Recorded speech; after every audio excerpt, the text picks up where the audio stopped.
vidéo qui était pas prévue, je vous l'avoue, mais je pense qu'il voilà, qui peut être sympa. Un petit tour de plaine en interfête, voilà, entre Noël et jour de l'an. Pas mal de complications à la ferme, je vous expliquerai ça plus tard. Et puis le mauvais temps qui arrive, donc en fait ça sert à rien que je m'agace.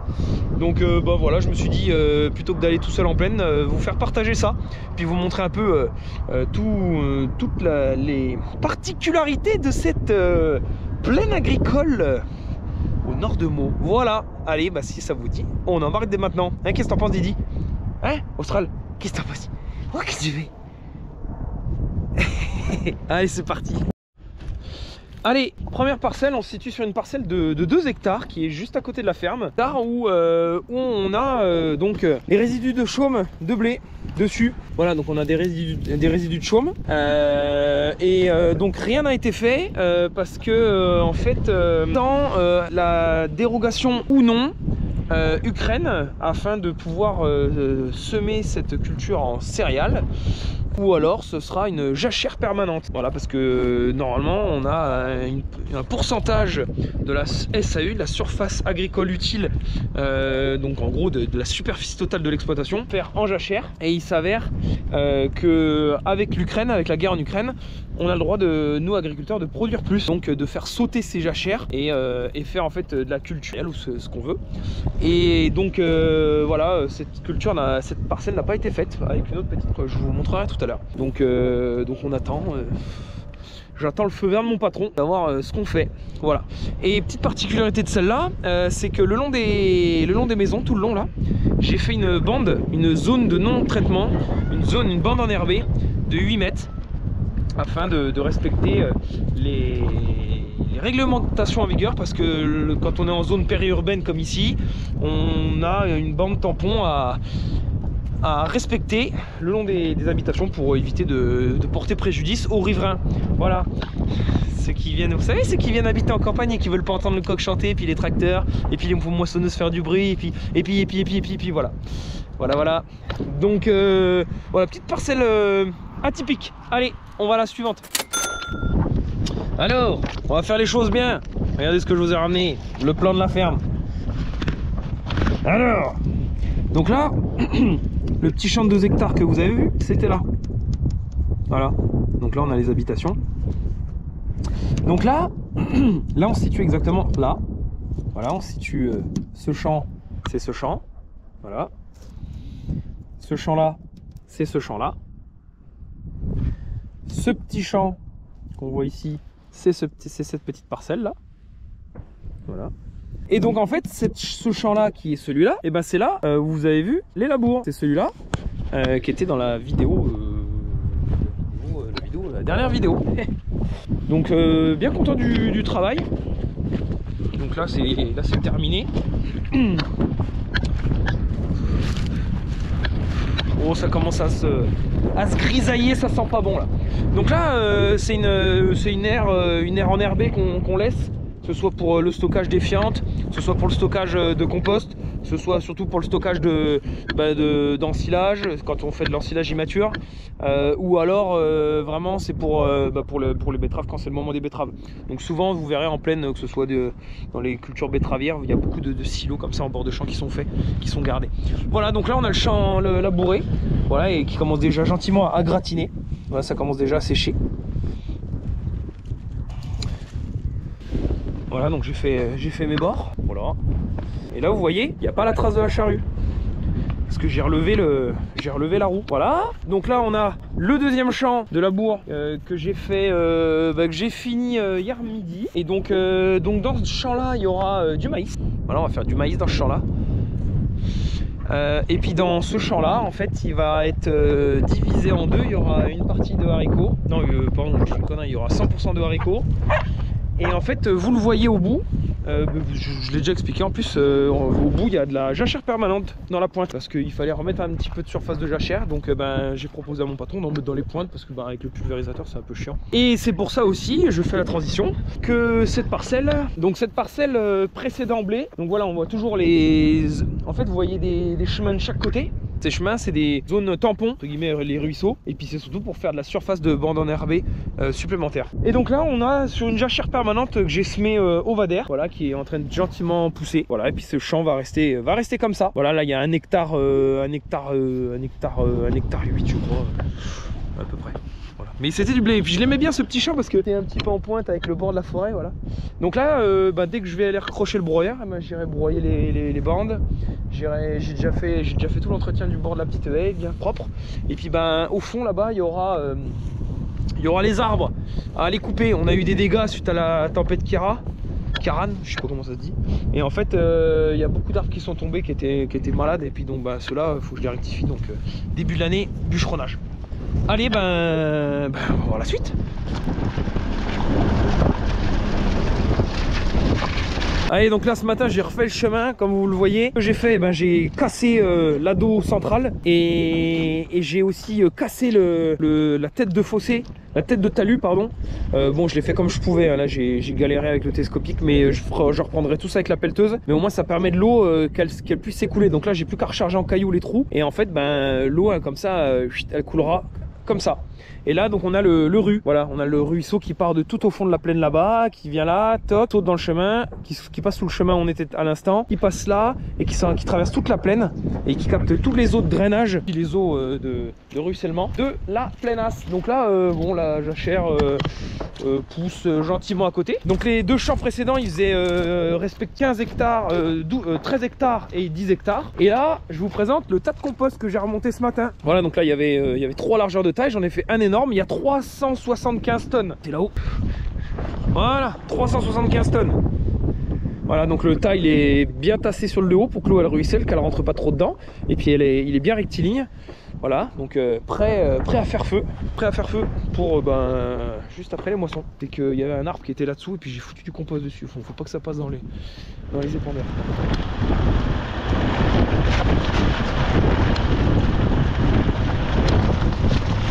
Point d'arrêt, on est ici. Donc là on est à côté d'une parcelle de 24 hectares qui est ici là. On a une grande parcelle de 24 hectares. Voilà. Là on a une petite parcelle de 9 hectares que j'ai semé derrière les maïs en TCS. Tout est semé en TCS là. Et après on a un champ de 13 hectares là pareil. Alors oui, il y a des manques. Et c'est on va dire que c'est l'apprentissage du nouveau semoir.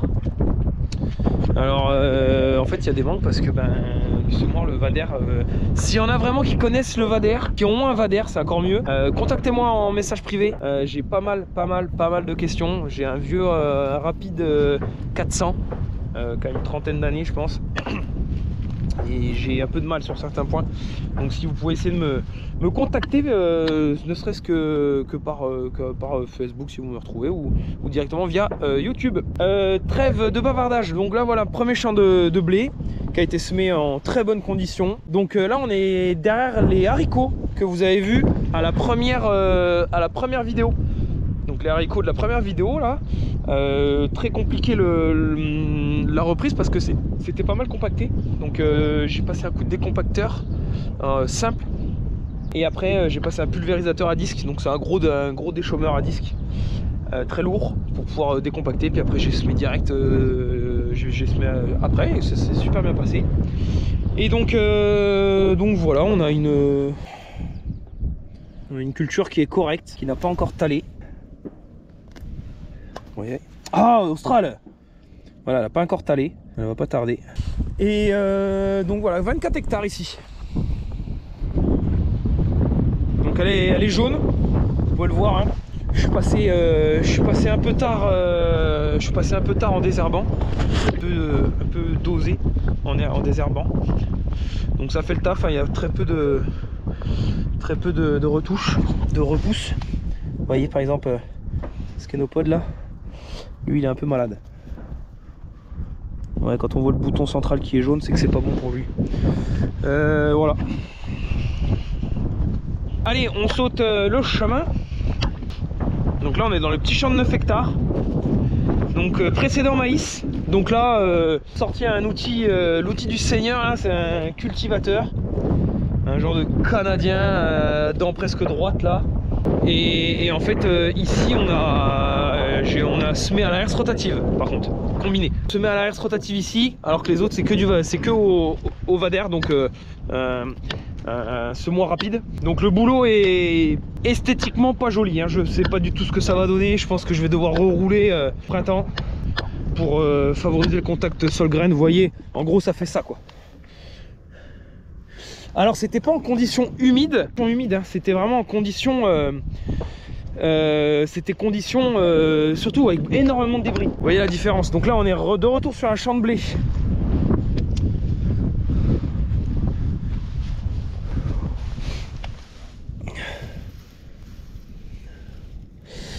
Donc ce qui est bien, c'est qu'il y a vraiment très peu de mauvaises herbes.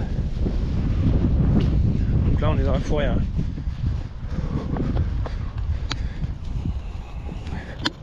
Bon, vous voyez, pour les adeptes du vader, mon gros souci c'est quoi? C'est au niveau, je pense que c'est lié aussi avec mon tracteur qui n'a pas assez de débit hydraulique. En fait ça me fait des petits jardins.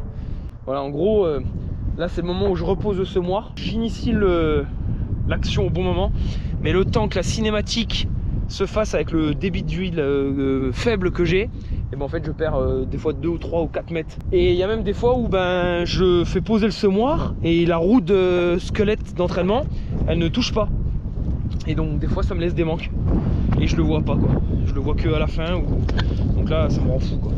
Et forcément on le voit que quand c'est levé. Donc là je suis repassé semé là. Voilà, donc là un premier désherbant a été fait. Donc on voit des repousses.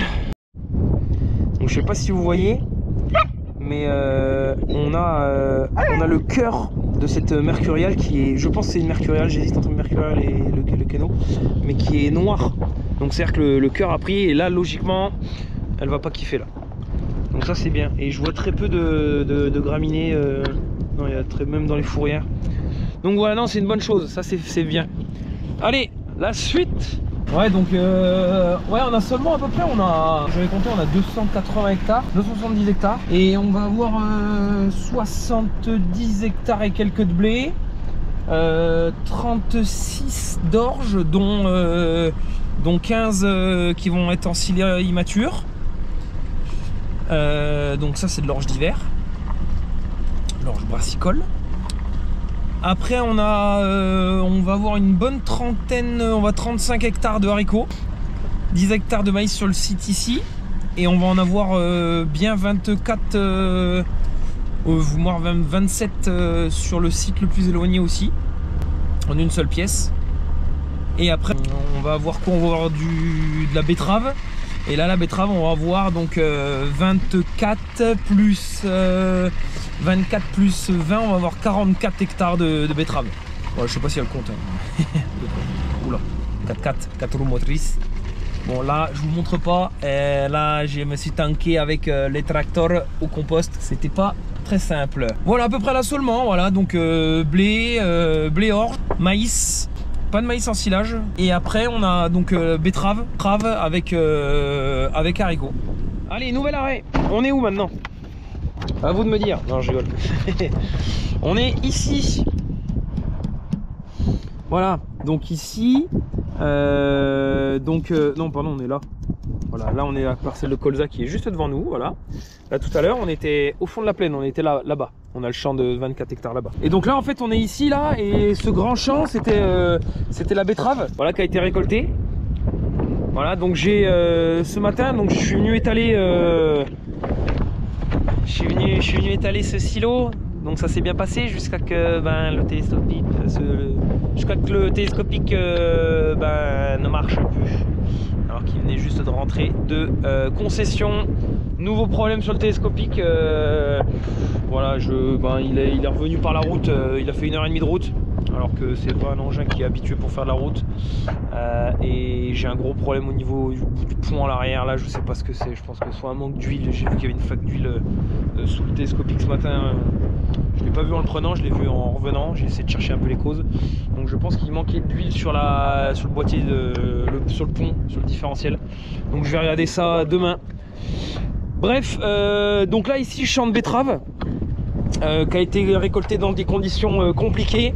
Alors vous méprenez pas, Vous méprenez pas, un champ de betterave c'est toujours joli. C'est bien, c'est beau, c'est plat, mais c'est pas beau.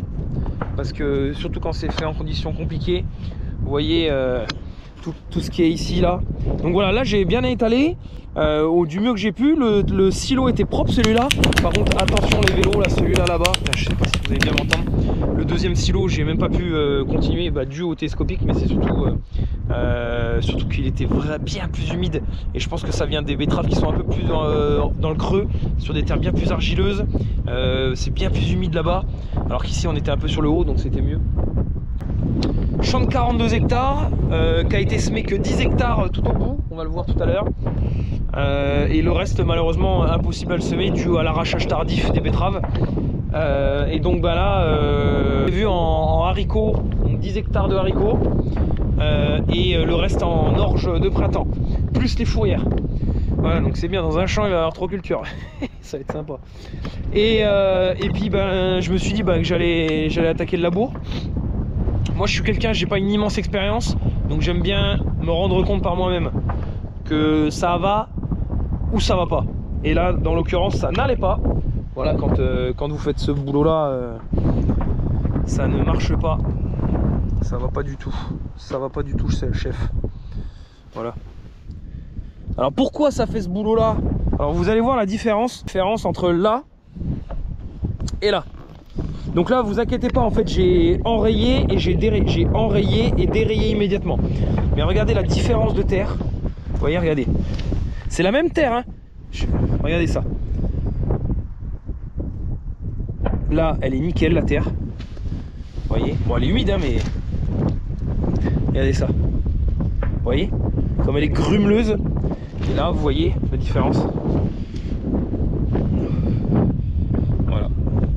Et ça c'est dû à une terre, là c'est déjà la compaction en fait, c'est là où tous les engins remontaient. Là, les engins remontaient par là. Donc là cette zone elle est matraquée. En fait c'est simple, je me suis arrêté 50 mètres plus bas quoi. Ça servait à rien, j'étais à 50 points de patinage. Je suis pas du genre à forcer sur le matériel et puis faire un boulot de merde.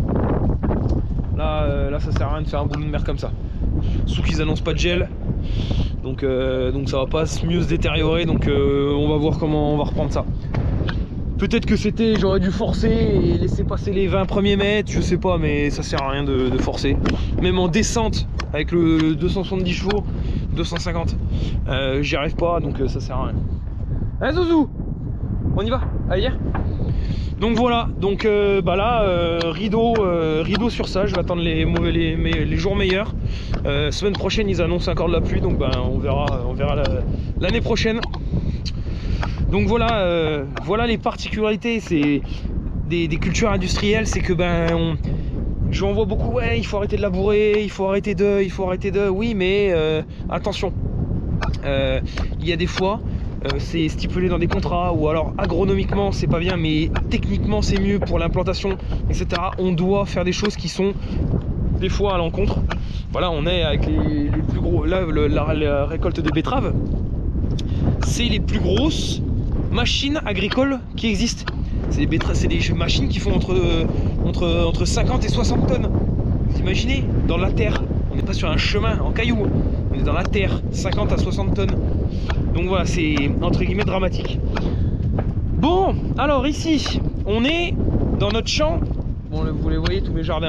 Hein. J'ai honte, j'ai vraiment honte. On fera mieux l'année prochaine. Donc, champ d'orge. Donc là, on a un beau champ d'orge. Et en plus, voilà, on voit des pailles qui sont vraiment correctes. Bon, elles sont un peu noires à certains endroits. Mais sinon, ça va. Donc là, on a un champ. Oh, Stral, tu peux, et t'es pas le. Oui, quoi. Et donc là, un champ d'orge. Donc là, on a 36 hectares. Donc, un champ d'orge précédent blé. Voilà, donc qui va servir, comme je l'ai dit tout à l'heure, une partie méta, un tiers méta, 2 tiers moisson. Voilà, et on va aller voir juste à côté un petit champ de couvert. Donc on va aller voir les deux champs de futures betteraves. Voilà, qui vont être faits en TCS, en technique de culture simplifiée, non en labour. Voilà, c'est une particule un peu de mon responsable qui m'a un peu transmis ça. Il a l'habitude de ne pas labourer pour les betteraves, voilà, dans les conditions où on peut passer. Voilà, donc je vais vous montrer tout ça. Là vous voyez, hein, ça fait quelque chose de... J'ai fait quelque chose à peu près correct, hein. Je dis attention, il faut toujours mettre des méga guillemets, hein, sur l'étalage du silo de terre de betterave. Mais par contre le second, j'ai commencé, je me suis vite arrêté en fait, parce que ça n'allait pas. On va aller voir ça. Donc là on se situe. Oui. Là on se situe juste là. Donc là on a les 36 hectares d'orge où on était. Là on a le champ de betterave. Et là ici, ce champ là, on a 24 hectares. Donc là voilà, on est dans le second silo de betterave. Et là on a vraiment pas la même terre. Là je fais des énormes ornières là. Enfin des énormes, des grosses ornières. Donc pareil, ça sert à rien que je m'agace. Ça sert à rien. Parce que en agriculture, tu payes cash les conneries. La terre a de la mémoire. Donc voilà, je me suis arrêté là avant de tout massacrer. Donc là, je vais vous montrer deux choses. Le futur champ de betterave, qui est actuellement couvert. Et puis vous voyez, mes bouches d'irrigation. Voilà, parce qu'on a l'irrigation à la ferme. Je vais en profiter pour remettre ça droit. C'est les jalons que j'ai mis. Hop là. Voilà. Comme ça tous les bords de champ ils sont bien broyés. Donc voilà, là on est dans un petit champ de couvert, le champ de couvert qu'on a semé ensemble courant septembre. C'était la vidéo 3e je crois, 3 ou 4e. Donc bon, en fait le but d'un couvert c'est de nourrir naturellement un sol. Mais pour nourrir naturellement un sol, mais pour avoir un beau couvert, il faut éviter les repousses de graminées, à savoir le régras, le vulpin et surtout les repousses de la céréale précédente. Je vous rappelle, on était sur un précédent blé là. Pour éviter les repousses, ce qui est bien, c'est de faire un premier déchômage, de semer assez rapidement après. Deuxième volet, c'est d'essayer d'augmenter la dose. Plus on augmente la dose de semence, plus cette semence va être compétitive par rapport aux herbes qu'on a envie de concurrencer, à savoir le regras, le vulpin et le blé en question, et éviter à ces derniers de pousser. Donc vous voyez un peu, donc là on a la moutarde, voilà, qui commence à être fatiguée. Et après, donc elle n'est pas encore montée en graines. Là on a de la facélie qui n'a pas beaucoup poussé, malheureusement. Vous voyez la facélie là. Mais ce qui est bien, c'est que vous voyez, c'est que là où il y a, donc toi c'est un vieux colza, ce qui est bien c'est qu'il y a très peu de repousses. Vous voyez, il n'y a pas de mauvaises herbes. Vous voyez, on a un pauvre petit cil là qui se balade là, parce que le couvert là il a commencé à diminuer avec le temps, mais il était assez opacifiant. Malgré le fait qu'on ait vraiment rien mis. Un couvert comme ça, il faudrait mettre au moins 20 ou 25 kg de grains à l'hectare, alors que là j'étais à 5,5, que c'est rien du tout quoi. Donc 5,5, vous imaginez s'il y a 5 fois plus de végétaux, mais tout ça c'est un coût. C'est un coût à calculer. Je vous rappelle, Plantation Agricole c'est une entreprise, donc il faut qu'elle gagne de l'argent, mais donc faut peser le pour et le contre. Sol, vous voyez, tous les turicules, tout ça c'est des turicules, hein.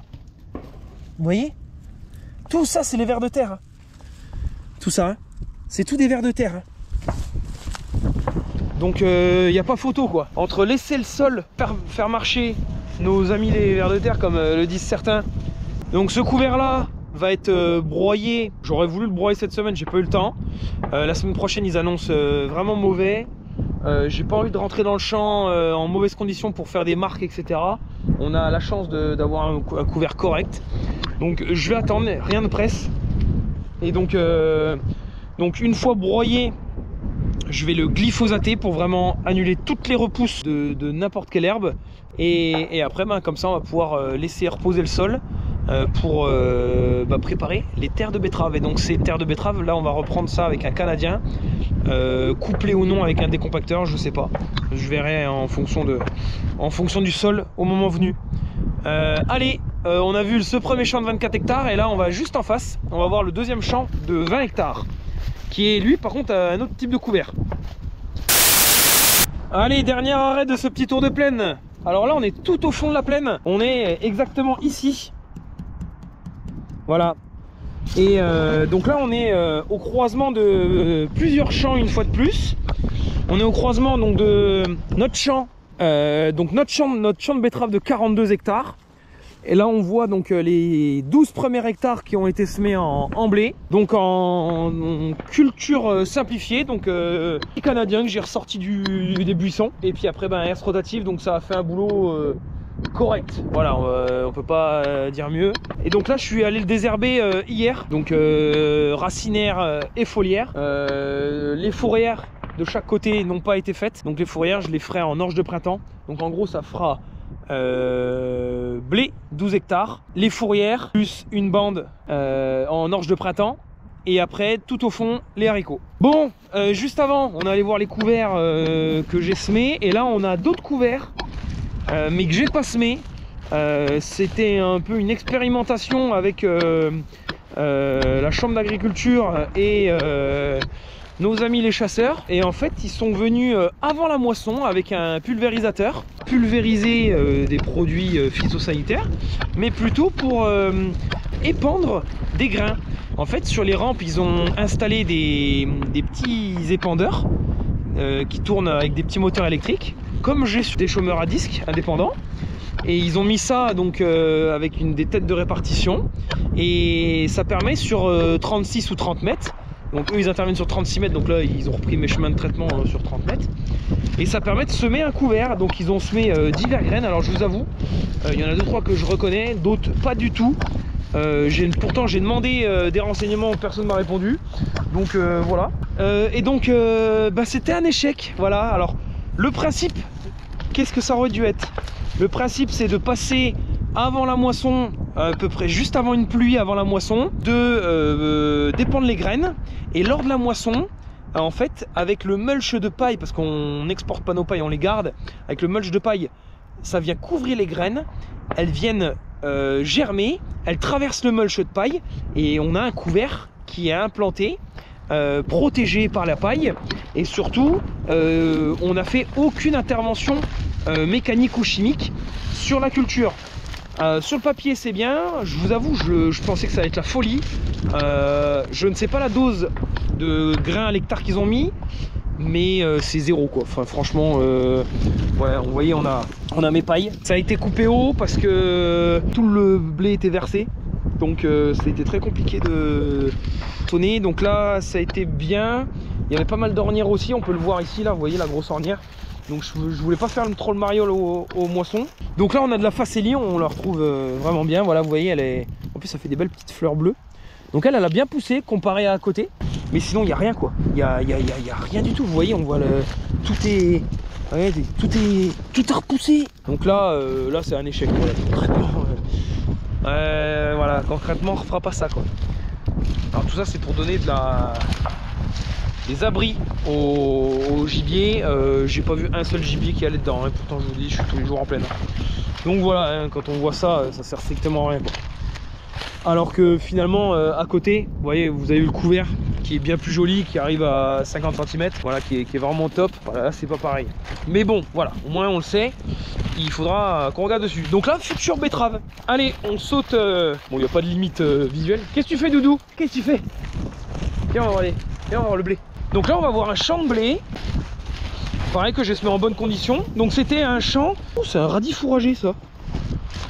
Hop là. Oh, regardez le radis fourragé. Je savais pas qu'ils avaient mis ça.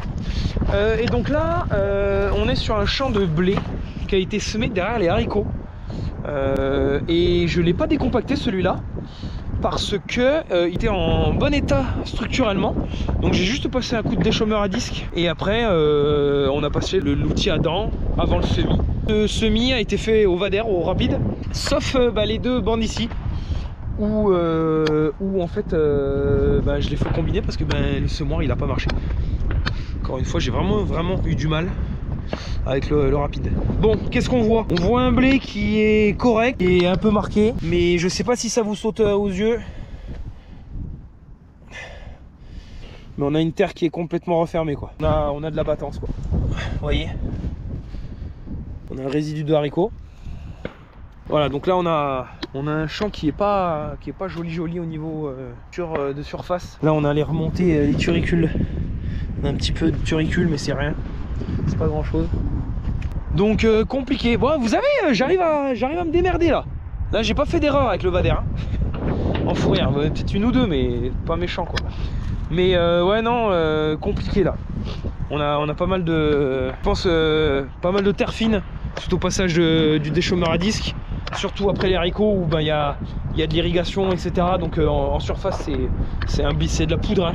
En surface c'est de la vraie poudre, donc ça c'est pas génial. Par exemple je vais vous montrer un exemple. Donc là on était sur des haricots irrigués et le problème de la battance en fait c'est que ben ça ferme, ça fait un opercule sur le dessus du sol et on a plus d'oxygénation du sol, on a très peu de remontée de la biodiversité de la faune du sol et donc et puis c'est la désagrégation de l'argile avec les limons et qui fait remonter toutes les fils en surface.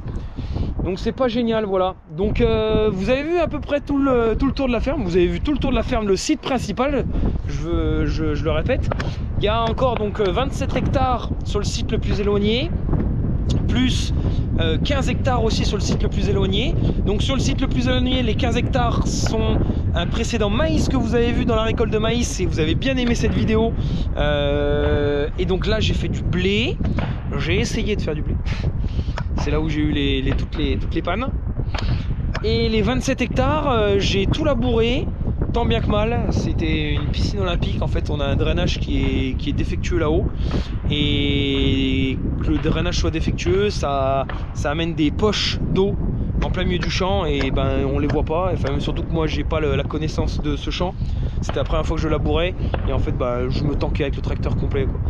J'ai réussi tant bien que mal à me sortir de ces trous, les éviter, donc faire des gros ronds non labourés pour terminer de labourer, mais bon ça fait un travail de sanglier.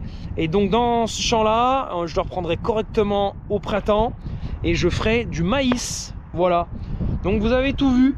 Voilà une plaine compacte sur le site principal et on a une quarantaine d'hectares sur le site le plus éloigné à une heure d'ici en tracteur.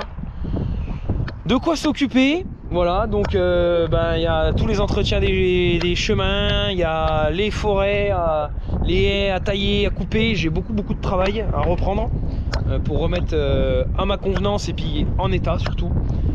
Et puis voilà, donc c'est bien, ça fait du boulot, hein, comme ça on s'ennuie pas. Allez, petit tour de plaine terminé. Bah écoutez, ça m'a fait bien plaisir de vous le montrer. Je pense que c'était important que vous puissiez comprendre un peu la topologie et la géographie un peu du site principal. J'espère que cette vidéo vous a plu. Elle va être très simple par rapport aux suivantes. Ça m'évitera de passer 7 heures sur chaque vidéo. Et puis voilà, passez un excellent jour de l'an. Fêtez-le bien, faites attention à vous. J'espère que vous avez été gâtés. Vous me dites en commentaire ce que vous avez eu à Noël. Et puis Loulou et moi on vous souhaite de très belles. Et puis on vous dit salut Loulou et moi. On vous donne rendez-vous début de l'année. Puis voilà.